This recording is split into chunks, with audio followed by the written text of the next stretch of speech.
నా విశ్వాసాన్ని దెబ్బతీయడానికి సైతానుగాడు కనీసం బట్టలు కూడా లేకుండా చేశాడు నాకోడు. దొంగల చేత కొట్టించాడు వాడు. నన్ను కొట్టించి అంటాడు, నిర్దాక్షిణ్యంగా దొంగల చేత తనులు తిని ఒళ్ళంతా పచ్చడైంది, ఏం చేశాడు నీ దేవుడు అంటాడు వాడు. నన్ను రాళ్ళ దెబ్బలు కొట్టించాడు.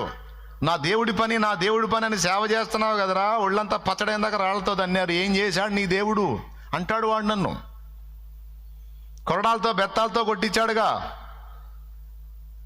శత్రువు. నన్ను జయించాలని, నా విశ్వాసాన్ని దెబ్బతీయాలని, నన్ను ప్రభు వైపు నుంచి మళ్ళించాలని వాడు ఫైట్కి దిగితే నేనేం తక్కువ తిన్నానా, మంచి పోరాటం పోరాడా అన్నాడు. దేవునికి స్తోత్రం కలుగును గాక. మంచి పోరాటం పోరాడా.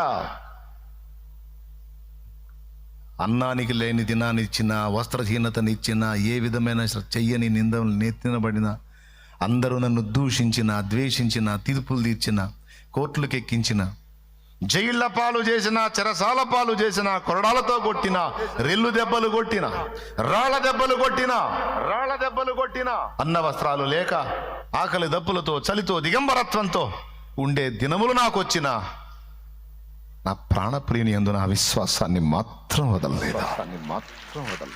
వాడు చాలా పోరాడాడు. రకరకాలుగా నా మీద దాడి చేసి నన్ను దెబ్బ కొట్టాలని పోరాడాడు. నా దేవుడు కూడా పరీక్షించాడు, ఉంటాడా ఊడతాడా అని. ఏమైనా కానీ ప్రభు, నేనేమైనా అయిపోనే, నిన్ను మాత్రం వదిలిపెట్టనని